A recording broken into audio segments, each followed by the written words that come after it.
ಕುಮಾರ್ ಹೆಗಡೆ,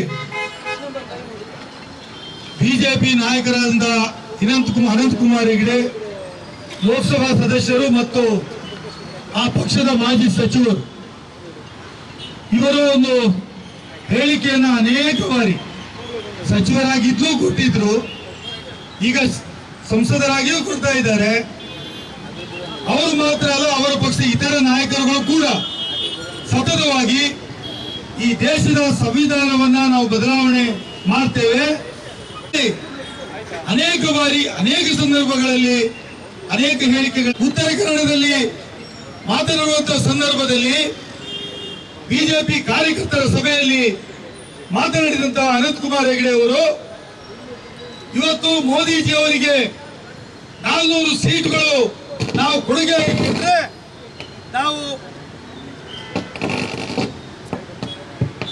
ನಾವು ಸಂವಿಧಾನವನ್ನು ಬದಲಾವಣೆ ಮಾಡಲಿಕ್ಕೆ ಸಿದ್ಧರಿದ್ದೇವೆ. ಹಾಗಾಗಿ ಈ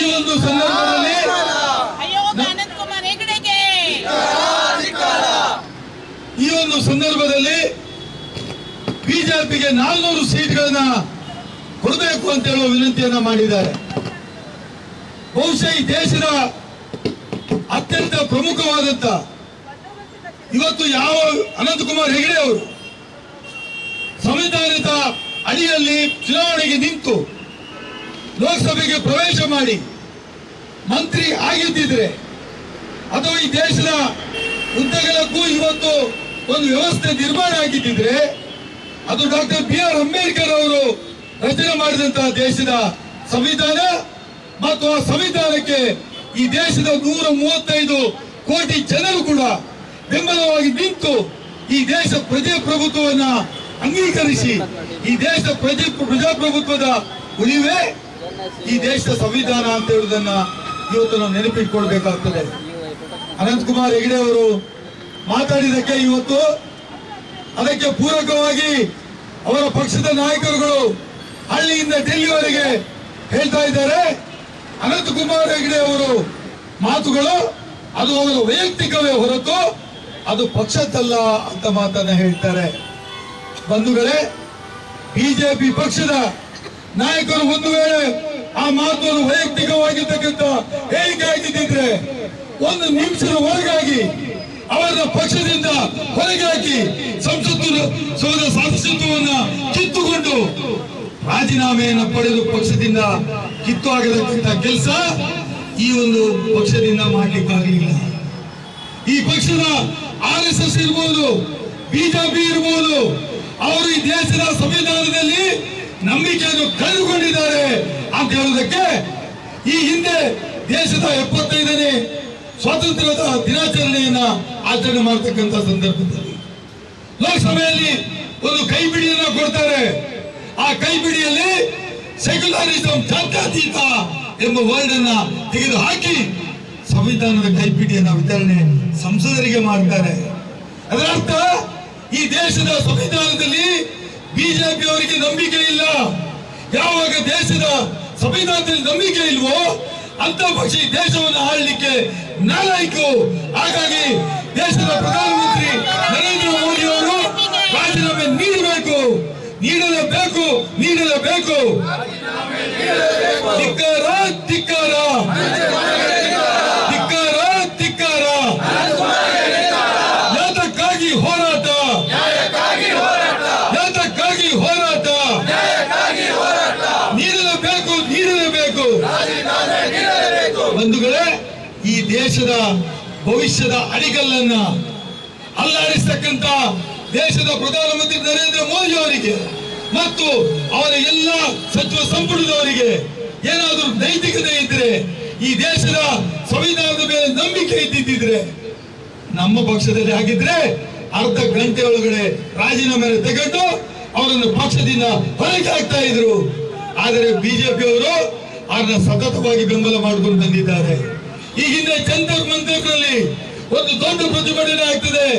RSS ಮತ್ತು ಅದರ ಸಂಘಟಕರು ಅವರು ಸಂವಿಧಾನದ ಪ್ರತಿಯನ್ನ ಸುಡ್ತಾರೆ. ಆದರೆ ಬಿಜೆಪಿ ಅವರು ಶಬ್ದ ತಕರಾರು ಎತ್ತೋದಿಲ್ಲ. ಯಾಕಂತ ಹೇಳಿದ್ರೆ ಅವರಿಗೆ ಈ ದೇಶದ ಸಂವಿಧಾನದ ಮೇಲೆ ನಂಬಿಕೆ ಇಲ್ಲ. ಅವರು ಗುಡ್ಸೆ ವಂಶದ ಪದ್ಧತಿಯ ಮೇಲೆ ನಂಬಿಕೆ ಇಟ್ಟಂತವರು. ಈ ದೇಶದ ಸ್ವಾತಂತ್ರ್ಯವನ್ನು ತಂದುಕೊಟ್ಟಂತ ಮಹಾತ್ಮ ಗಾಂಧಿ ಅವರನ್ನ ಕೊಂದಿರ್ತಕ್ಕಂಥ ಪಕ್ಷದ ಅವರು ಆರಾಧನೆ ಮಾಡ್ತಕ್ಕಂಥವರು. ಅಂತವರು ಈ ದೇಶದ ಸ್ವಾತಂತ್ರ್ಯದ ಬಗ್ಗೆ ನಂಬಿಕೆ ಇರುವುದಾದ್ರೂ ಹೇಗೆ? ಹಾಗಾಗಿ ಅವರಿಗೆ ಅಭಿವೃದ್ಧಿಯಲ್ಲಿ ನಂಬಿಕೆ ಇಲ್ಲ. ಈ ದೇಶದ ಯಾವುದೇ ಸಾಮಾಜಿಕ ಬಡ ಜನರ ಮೇಲೆ ಅವರಿಗೆ ನಂಬಿಕೆ ಇಲ್ಲ. ಈ ದೇಶದ ಅಭಿವೃದ್ಧಿ ಮತ್ತು ಸಮಾಜದ ಕಟ್ಟಕಡ ಜನರ ಬಗ್ಗೆ ಅವರಿಗೆ ಅಭಿವೃದ್ಧಿ ನಂಬಿಕೆ ಇಲ್ಲ. ಈ ದೇಶದ ರೈತರ ಬಗ್ಗೆ ಅವರಿಗೆ ಕಳಕಳಿ ಇಲ್ಲ. ಈ ದೇಶ ವಿರೋಧಿ ಶಕ್ತಿಗಳಿದ್ದಾರೆ.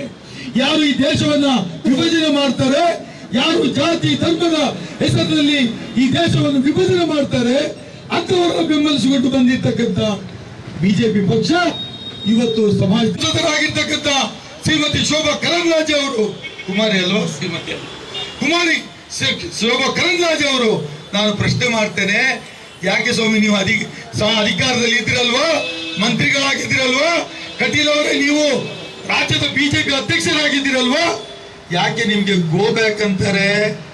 ನಿಮ್ಮ ಪಕ್ಷದ ಕಾರ್ಯಕರ್ತರೇ ನಿಮ್ಮನ್ನು go back Nalin Kumar Kateel, go back Shobha Karandlaje ಅಂತ ಬೊಬ್ಬೆ ಆಗ್ತಾರಲ್ಲ ನಿಮ್ಮ ಪಕ್ಷದ ಕಾರ್ಯಕರ್ತರು. ನಾಚಿಕೆ ಆಗಲ್ಲ ನಿಮ್ಗೆ? ನೀವು ಏನ್ ಹೇಳಿದ್ರಿ? ನಂಬರ್ 1 ಸಂಸದ, ನಂಬರ್ 2 ಸಂಸದೆ, ನಂಬರ್ 1 ನಂಬರ್ 2 ಸಂಸದೆಗೆ go back Nalini, go back ಶೋಭಕ್ಕ ಅಂತ ಹೇಳ್ಬೇಕಾದ್ರೆ ಉಳಿದ ಸಂಸದರ ಗತಿ ಏನಪ್ಪ? ಏನು ದೊಡ್ಡ ಸಂಪಾದನೆ ಮಾಡಿದ್ದೀರಿ, ಏನು ಒಳ್ಳೆ ಸಂಪಾದನೆ, ಏನು ಒಳ್ಳೆ ಹೆಸರು ಮಾಡಿದ್ದೀರಿ, ನನಗೆ ಗೊತ್ತೇ ಇರ್ಲಿಲ್ಲ. ಬಿಜೆಪಿ ಅವರೇ go back go back go back ಅಂತ ಹೇಳ್ತಿರಲ್ವಾ? ಇದೇನ ನಿಮ್ಮ ಕತೆ? ಇದು ಕೊಟ್ರೆ ತಿಂಗಳಿಗೆ 2,000 ರೂಪಾಯಿ ಅವರ ಸಹಾಯಕ್ಕೆ ಕೊಟ್ರೆ, ಅವರ ವಿದ್ಯುತ್ ಶಕ್ತಿಯನ್ನ ಬಿಲ್ಲನ್ನ ಕಟ್ಟಿದ್ರೆ ನೀವೇನ್ ಹೇಳ್ತೀರಿ? ಬಿಟ್ಟಿ ಭಾಗ್ಯಗಳು. ಏನ್ ಭಾಗ್ಯಗಳಂತೆ? ಬಿಟ್ಟಿ ಭಾಗ್ಯ. ಬಿಜೆಪಿ ಪಕ್ಷದ ನಾಯಕರಿಗೆ ಸಂವಿಧಾನದಲ್ಲಿ ಭರವಸೆ ಇಲ್ಲವೋ ಅಂತ ಪಕ್ಷ ಈ ದೇಶದಲ್ಲಿ ಚುನಾವಣೆ ನಿಲ್ಲಲು ಅನರ್ಹ ಅಂತ ಹೇಳುವುದನ್ನ ಈ ಸಂದರ್ಭದಲ್ಲಿ ಹೇಳಲಿಕ್ಕೆ ಬಯಸ್ತೇನೆ. ಆ ಸಂವಿಧಾನದ ಅಡಿಯಲ್ಲಿ ರಚನೆ ಆಗಿರ್ತಕ್ಕಂಥ ರಾಷ್ಟ್ರೀಯ ಪಕ್ಷವಾಗಿರ್ತಕ್ಕಂಥ ಬಿಜೆಪಿಯನ್ನು ಕೂಡಲೇ ಈ ದೇಶದ ರಾಷ್ಟ್ರಪತಿಗಳು ವಜಾ ಮಾಡಬೇಕು, ಆ ಪಕ್ಷವನ್ನ ತೆಗೆದುಹಾಕಬೇಕು ಲಿಸ್ಟಿಂದ.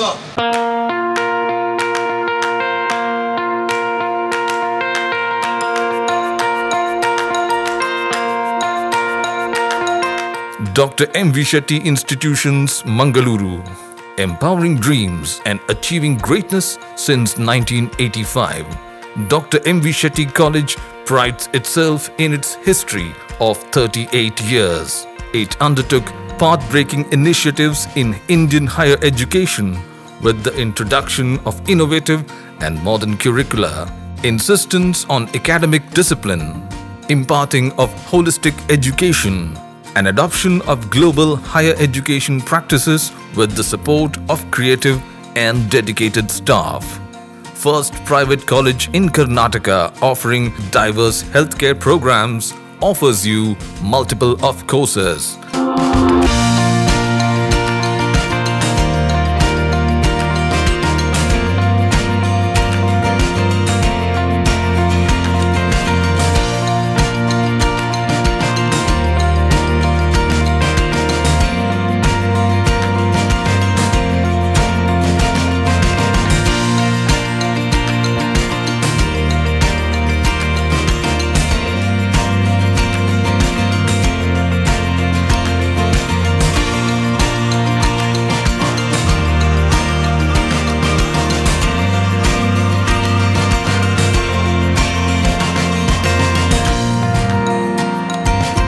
Dr. M. V. Shetty Institutions is a nurturing ground for an individual's holistic development to make effective contribution to the society in a dynamic environment.